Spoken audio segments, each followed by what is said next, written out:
Good morning everyone. हमने hydrogen bonding से related दो वीडियो लेक्चर कर लिए हैं। फर्स्ट जो हमारा वीडियो लेक्चर था उसमें हमने hydrogen bonding and its types के बारे में डिस्कस किया था। What is hydrogen bonding, what is the conditions for hydrogen bonding, and the third one, strength of the hydrogen bond. After that we have discussed about types of hydrogen bonding, intermolecular hydrogen bonding. In the intermolecular hydrogen bonding we have discussed different type of examples. After that we have discussed intramolecular hydrogen bondings. Uh, After that, in the second video lecture, we have discussed effects of hydrogen bonding on the physical properties.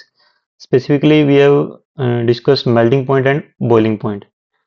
Different type of melting and boiling point have been discussed against the different molecules like alcohols, thioalcohols, ethers, ammonia, polyhydric alcohols, and after that, we have discussed intramolecular hydrogen bonding with orthochlorophenol, metachlorophenols, and orthonitrophenol, metanitrophenols, paranitrophenols, different types examples we have discussed.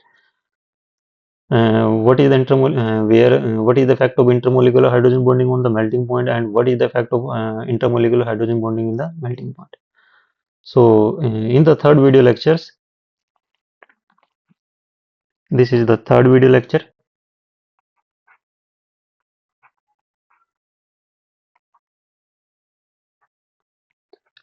on hydrogen bonding.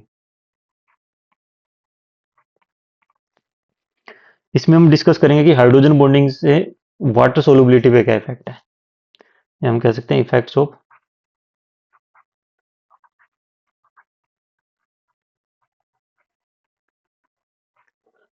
Hydrogen bonding on solubility.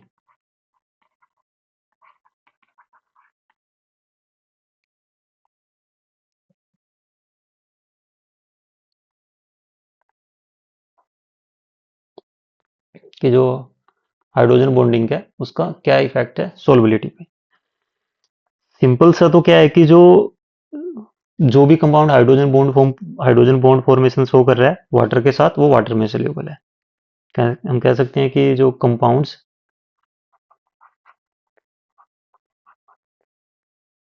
Which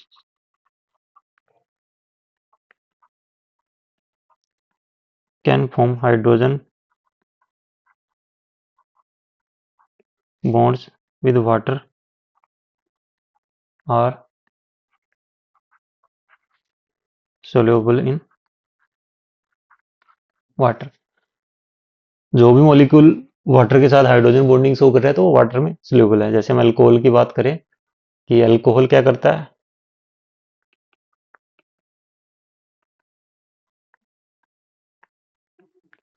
hydrogen के साथ, sorry water molecule के साथ hydrogen bonding show करता है।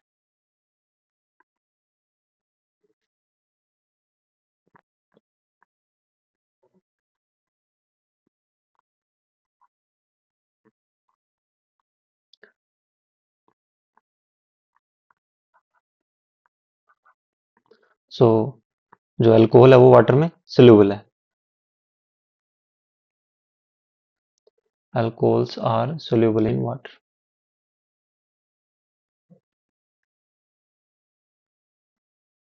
Soluble in water. On the other hand, hydrogen bonding with water is either not possible. ऐसे compound जो उनकी water के साथ हाइड्रोजन बॉन्डिंग फिजिबल नहीं है, वो वाटर में आइदर पार्सली सोल्यूबल होंगे और इनसोल्यूबल भी हो सकते हैं। जैसे अल्कोहल का मैंने आपको बताया कि अल्कोहल वाटर में इजीली सोल्यूबल होता है। On the other hand, compounds in which hydrogen bonding with water is either not possible और इज प्रिवेंटेड बाय चिलेशंस। चिलेशंस मीन्स क्या है कि जैसे अगर हम बात करें, या हम यहाँ पे सेकंड बार राइट कर लेते हैं।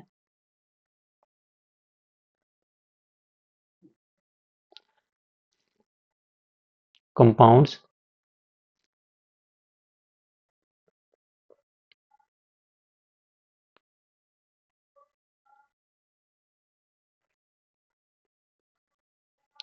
compounds in which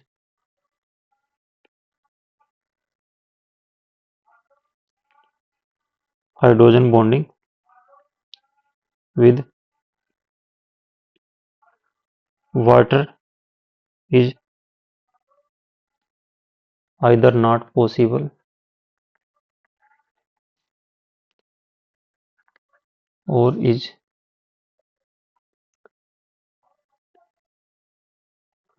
prevented by intramolecular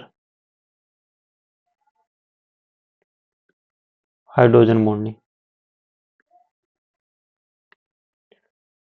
ये मेन है, इसको हम अभी डिस्कस करेंगे कि मैंने यहाँ पे prevented by intramolecular hydrogen bonding, जो इस तरह के मॉलिक्यूल्स होंगे आर आइदर लेस सोल्यूबल और इनसोल्यूबल।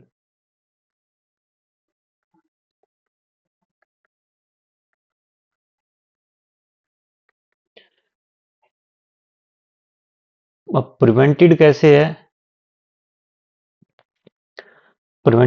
जैसे आपके पास अगर हम बात करें ऑर्थोनाइट्रोफिनॉल है।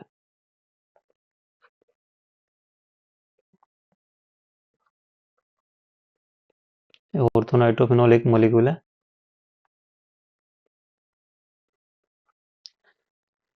अब अगर इसको वाटर में सोल्यूबल होना है तो इसको वाटर के साथ हाइड्रोजन बॉन्डिंग करनी है पड़ेगी, बट यहाँ पे क्या है कि इंट्रामोलिकुलर हाइड्रोजन बॉन्डिंग है।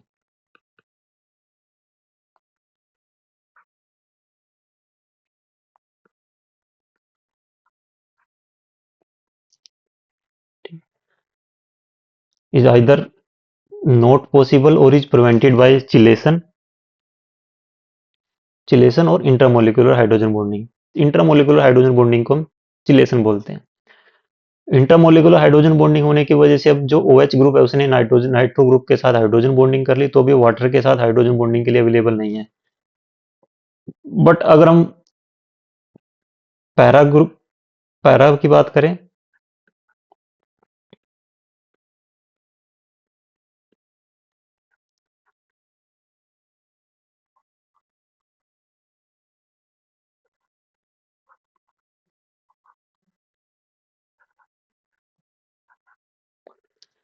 जो पैरा मोलिक्यूल है पैरा नाइट्रोफिनोल, वो क्या कर सकता है, वाटर के साथ इजिली हाइड्रोजन बॉन्डिंग शो करेगा। ये इजिली हाइड्रोजन बॉन्डिंग की वहां पे जो फिजिबिलिटी है वो अवेलेबल है। सो इंटरमोलिकुलर के केस में क्या होगा कि जो मोलिक्यूल है वो सोल्यूबल रहेगा और इंट्रा के केस में वो इनसोल्यूबल रहेगा। एक तो ये होगा। दूसरा है कि जो किसी भी मॉलिक्यूल में जितनी ज्यादा हाइड्रोजन बॉन्डिंग रहेगी वाटर के साथ,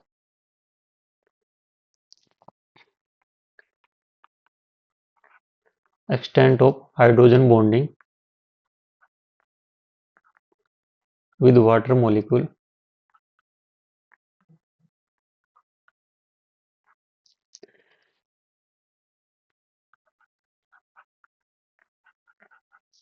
depends upon the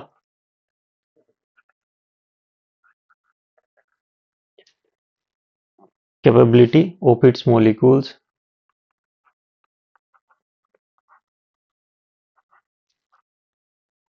to form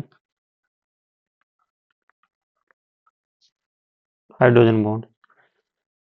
या सिंपली हम कह सकते हैं कि जितनी ज्यादा हाइड्रोजन बॉन्डिंग रहेगी, extent of hydrogen bonding water molecule पे डिपेंड जनरली किस पे करेगी, वो मॉलिक्यूल पे डिपेंड करेगी जो उसके साथ हाइड्रोजन बॉन्ड फॉर्मेशन कर रहा है। अब उसमें क्या है कि जैसे जैसे हाइड्रोकार्बन बढ़ेगा, हाइड्रोकार्बन पार्ट बढ़ेगा, as the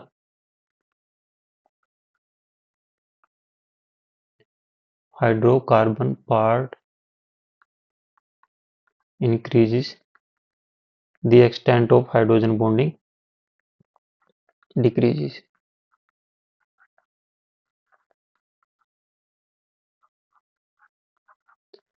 high extent of hydrogen bonding decrease, जैसे जैसे कार्बन एटम बढ़ेंगे, सो जो हाइड्रोजन बॉन्डिंग है वो क्या करेगी, डिक्रीज करेगी। हाइड्रोजन बॉन्डिंग डिक्रीज करेगी तो उसकी solubility decrease, solubility decreases in water. So as a result solubility of that particular compound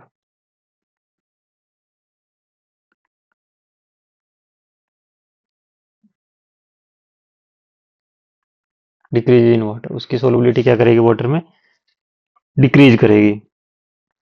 दूसरा ये तो हमने देख ही लिया कि जो intermolecular hydrogen bonding intramolecular hydrogen bonding है,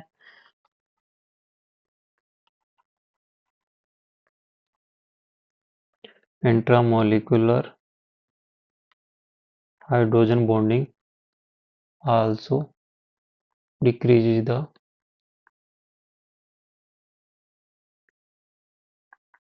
solubility in water बिकॉज मैं दोबारा यहाँ पे एक बार मॉलिक्यूल को ड्रा कर लेता हूँ, वही सेम मॉलिक्यूल जो हमने पीछे डिस्कस किया था, या चिलेशन की वजह से हम बात कह सकते हैं। जैसे यहाँ पे ये एक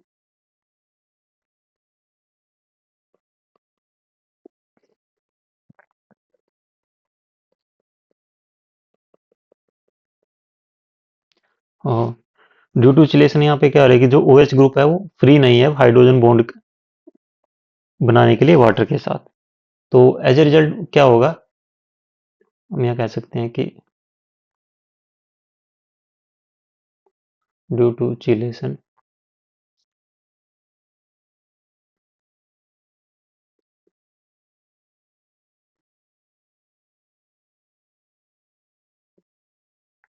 due to chelation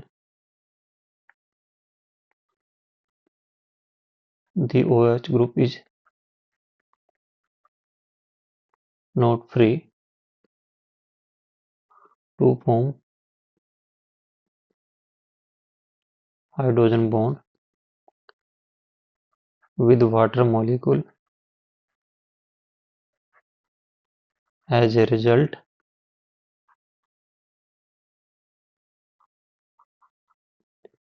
the orthonitrophenol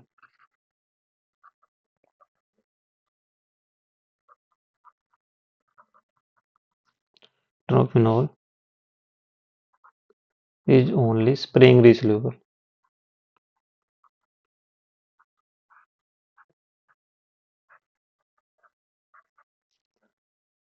in water. But जो पैरा नाइट्रोफिनॉल का जो हमने एग्जांपल लिया था, वहां पे OH ग्रुप अवेलेबल होता है हाइड्रोजन बॉन्डिंग के लिए।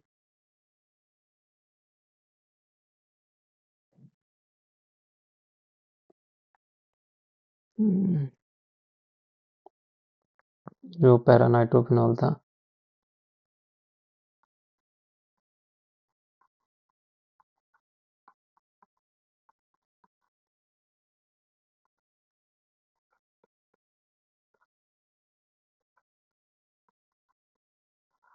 ये हाइड्रोजन बॉन्डिंग के लिए अवेलेबल है, सो ये क्वाइट सोल्यूबल इन वाटर।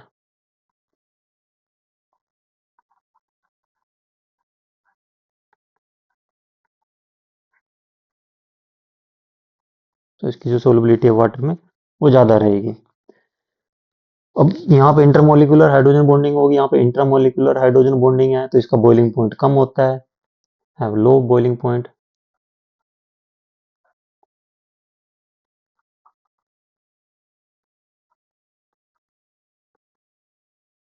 इसका जो बॉइलिंग पॉइंट ज़्यादा रहेगा ड्यू टू इंटरमोलिकुलर एसोसिएशन और इंटरमोलिकुलर हाइड्रोजन बॉन्डिंग। सो इसलिए वी कैन से दैट जो ऑर्थो आइसोमर्स होते हैं वो ज़्यादा वोलेटाइल होते हैं देन पैरा आइसोमर। सो हम ये कभी एक क्वेश्चन पूछ लिया जाए कि why the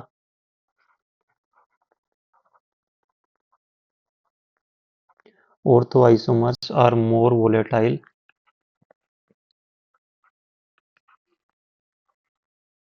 then the para isomer. तो उसका सिंपल सा आंसर क्या होगा, जो ऑर्थो आइसोमर्स होते हैं उनमें क्या इंट्रामोलिकुलर हाइड्रोजन बॉन्डिंग,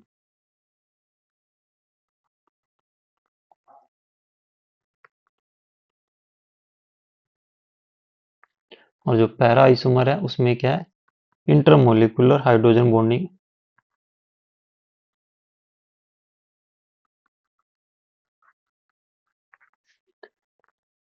इनका बॉइलिंग पॉइंट कम होता है, high boiling point.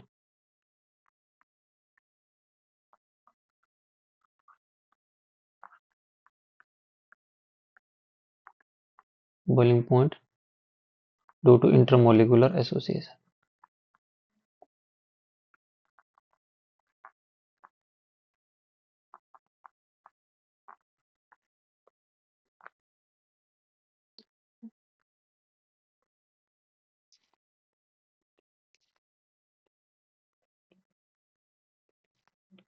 Low boiling point due to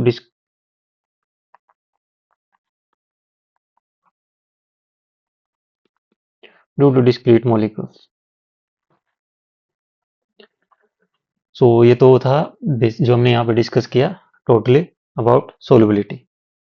after that solubility के बाद इसकी एक एप्लीकेशन पार्ट और रहता है, उसको हम यहाँ पे डिस्कस कर लेते हैं, strength of acid.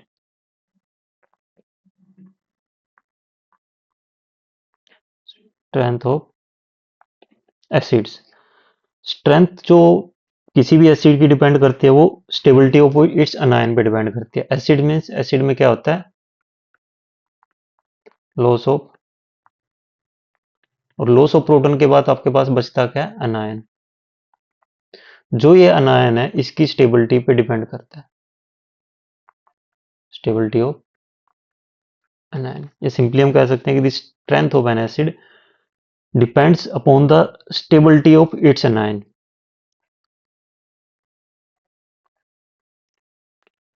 Strength of an acid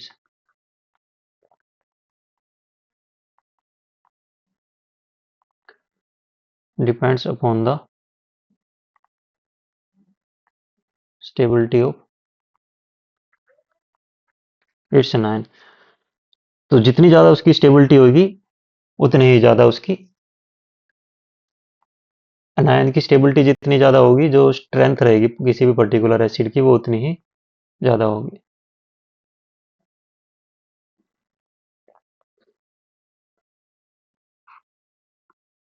जो स्ट्रेंथ रहेगी वो पर्टिकुलर एसिड की उतनी ही ज्यादा होगी। स्ट्रेंथ ऑफ किसी भी स्ट्रेंथ की जो एसिड है वो इंक्रीज करती है अगर उसकी स्टेबिलिटी ऑफ एनायन को आप बाइचिलेशन या इंटरमोलिकुलर हाइड्रोजन बॉन्डिंग से इंक्रीज कर देते हैं। दूसरा इसमें जो मेन रहेगा, strength of the acid should increase if the stability of its anion is increased by chylation। So हम सिंपली कह सकते हैं कि chylation increases the strength of an acid।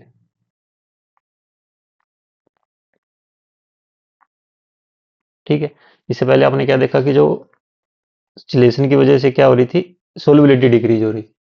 But यहाँ पे क्या है कि जो स्ट्रेंथ है किसी भी एसिड की वो चिलेशन की वजह से इंक्रीज करेगी। सिंपली अगर हम बेंजोइक एसिड है एक हमारे पास COOH, एक ऑर्थो हाइड्रोक्सी बेंजोइक एसिड है,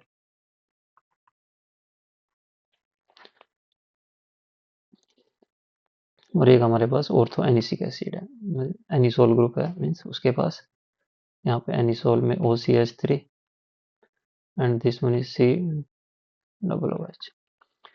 इनकी जो के दिया गया है 6.3 into 10⁻⁻5, 10.5 into 10⁻⁻4 and this one has के 8.2 इंटू 10⁻⁻5। ये सभी के ए गिवन है। ओके, तो इसमें हम देख सकते हैं कि जो सैलिसिलिक एसिड है वो ज़्यादा स्ट्रॉन्ग एसिड है देन बेंजोइक एसिड और ortho anisic acid, salicylic acid. क्योंकि सैलिसिलिक एसिड में क्या है, सैलिसिलिक एसिड में हमारे पास यहाँ पे क्या होता है,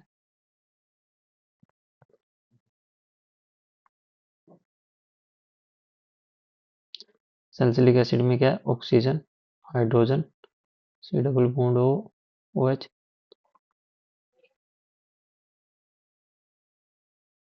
यहाँ पे इसके बीच में क्या होती है, चिलेशन होती है, मैंने पहले बताया हुआ है।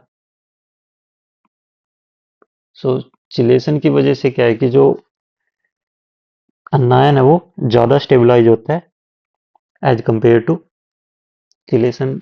हम अलग से भी मैं आपको दिखा देता हूँ चिलेशन किस तरह से हो रही है, कभी आपको यहाँ पे कंफ्यूजन रहे फिर।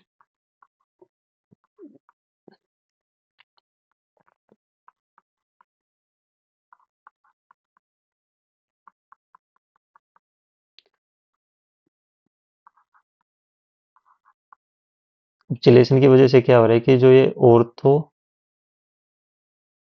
या सैलिसिलिक एसिड है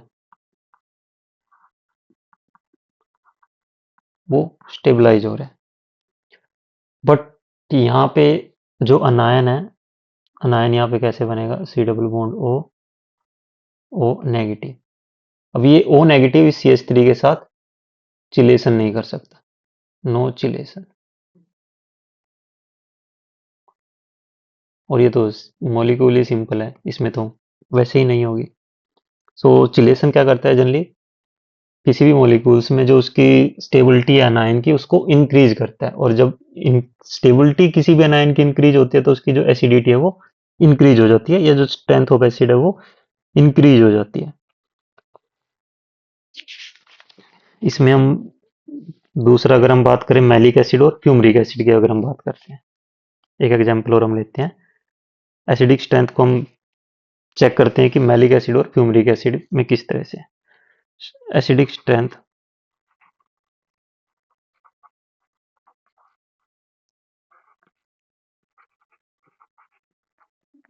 maleic acid and fumaric acid, F U M A E R I C है यहाँ पे, सॉरी ए है यहाँ पे, F U M A R I C, fumaric acid. Malic acid क्या है, C double bond O H, C double bond O H, hydrogen, hydrogen, this one is the malic acid.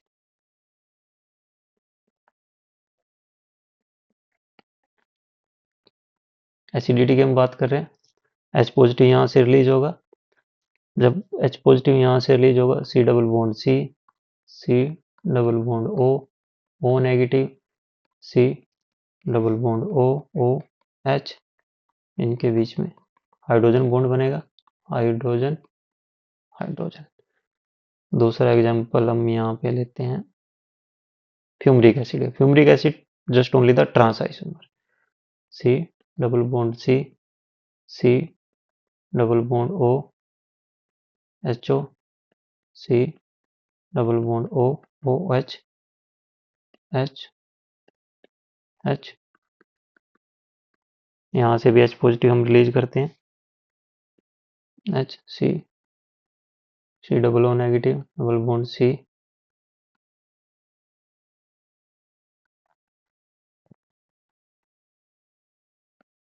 H. अब यहाँ पे क्या हो रही है, chelation, chelation increases the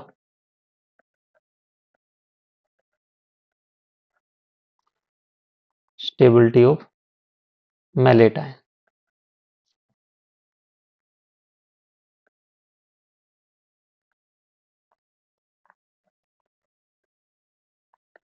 okay, but in the case of fumarate, अगर हम जो यहाँ पे फ्यूमरेट अनायन बना है,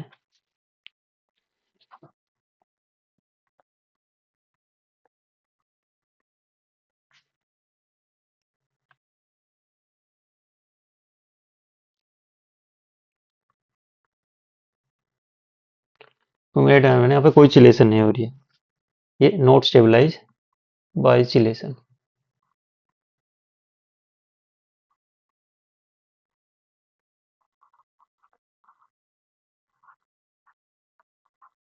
सो सो जो मैलिक एसिड की जो एसिडिक स्ट्रेंथ है वो ज़्यादा है as compare to fumaric acid की, अगर हम बात करते हैं। सो जो मैलिक एसिड है वो ज़्यादा स्ट्रोंगर एसिड है,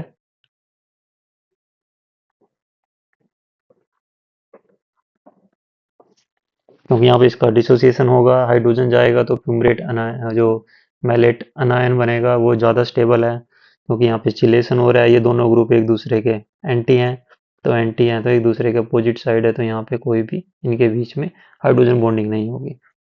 यहाँ पे इंट्रामोलिकुलर हाइड्रोजन बॉन्डिंग होगी और यहाँ पे किसी दूसरे मॉलिक्यूल के साथ इंटरमोलिकुलर हाइड्रोजन बॉन्डिंग शो कर सकते हैं।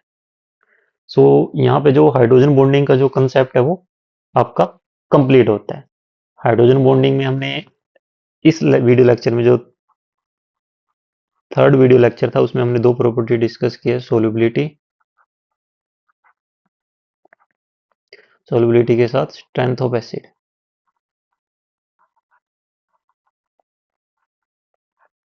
ठीक। तो हाइड्रोजन बॉन्डिंग का जो हमारा जो कंसेप्ट है वो 3 वीडियो लेक्चर में कवर हुआ है।